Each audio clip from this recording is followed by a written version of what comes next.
Election Commission of India na tarani thui suba Manipur Legislative Assembly gi Mikhal gi notice thokpadi lairadana schedule phawal lauthoktri adubu Assembly constituency kharadadi Mikhal gi thabak yamna kankanarakle Mikhal gi thabak yamna nganna kankanarak I haina kanagumba nungai taba phungdok narabasu afaba mihut khanbagi thabak mai pakna chathana ba honarakpani haina su lawba yai kanagumba kharadi taramathoi suba State Assembly Mikhal hek loi khibadagi Mikhal ga mari lainaba thabak sing hauna khiba yaurabani yamna samna hojik mafam kharada Mikhal gi thabak yamna kanna chathanare kihen khanghanba phuna chainaba nomai kapnaba yum thugaiba mai thaba yauna Mikhal ga mari leinadaba pamdaba thodok wathok thokpagi pausing miyamna tanari mahausadagi hauna Mikhal haibasidadi mirep puthokliba party sing mirep oiningliba sing amadi mirep oiningliba adubu saugatpa singna khalliba mapung oiraba wakhal haiba tarabadi atopa mirep sing inthu khraga magi mirep sing adu mai pakhannaba honabani mai pakhanaba honaba haibasida miyamgi maruoina voter oiriba singi minungsi phangba tabani vote oina phanggadoriba minungsi asi phangnaba honarakpada Mikhal gi schedule lauthoktrabasu Mikhal gi notice thoktrabasu political party singna mirep oigedaba sikimbing lauthoktrabasu makhal makha kayagi aphongba amadi phongdaba campaign chatharakpa tabani mirep oinaba honariba sing mahakpu saugaliba sing amadi mirep puthokadaba political party singna hojik makhal makha kayagi meeting sing convention sing atai thoram mayam pangthoknare asigumba thoram sing pangthoknarapa sidadi COVID-19 ki protocol sing SOP sing amadi guidelines sing pumsai chai khibada miyamna karisu khanadabagum tawkhre masi Mikhal gi mayainani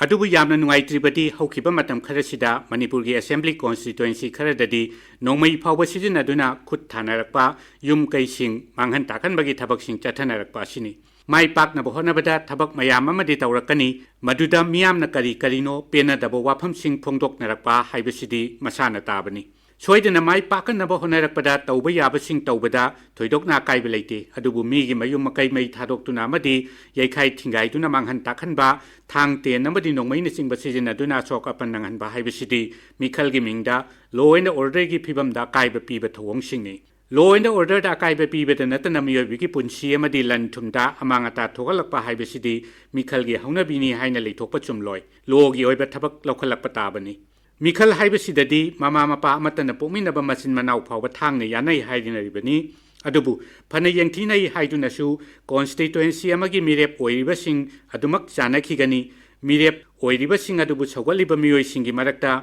mayum makai tekhiba amadi mai thakhiba matamda awa ana nangliba miyoi singna thabak sing adubu chatharakliba miyoi singbu hekta kauthokani haibasidi oithoktabani nongmaina kaptuna thangna yantuna chaina phuduna sokhalapa matamda sokhiba miyoi singna thabak sing adu chatharakhiba miyoi singbu Mikhal gi tawpham thokpa tawribani haina launabagi machak amata leite adunadi miyam gi marakta hu pap oinaduna mi amaga tung koina nungsina hauroi aina pamjaba natraga phai haina khanba miyoida aina vote thadaba miyoi adubu mai pakhanaba chumna campaign tawba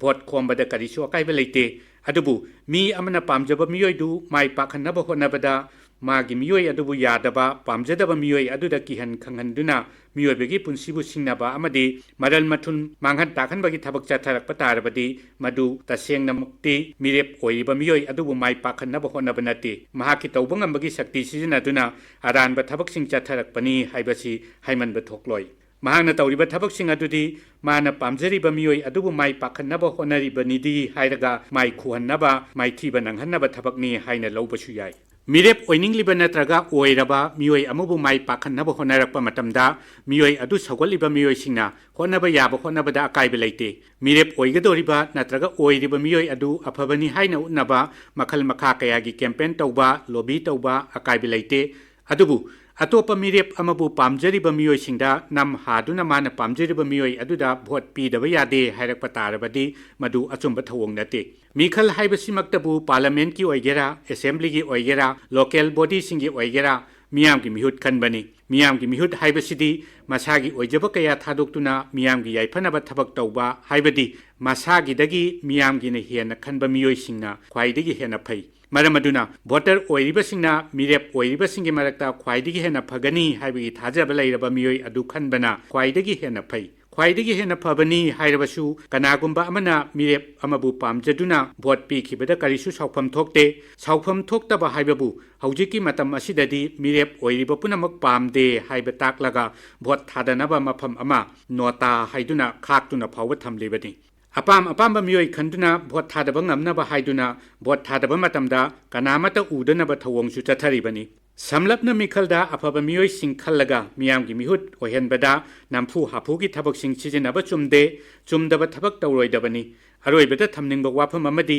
covid थोकहनबा ngamba किनरबा delta variant तगी हेन तमथीरबा Omicron variant Manipur यौरक्लोय हाइनिंगाई लेतबना सेक्सिनबगी थबकती थादोकपा चुमखिरोय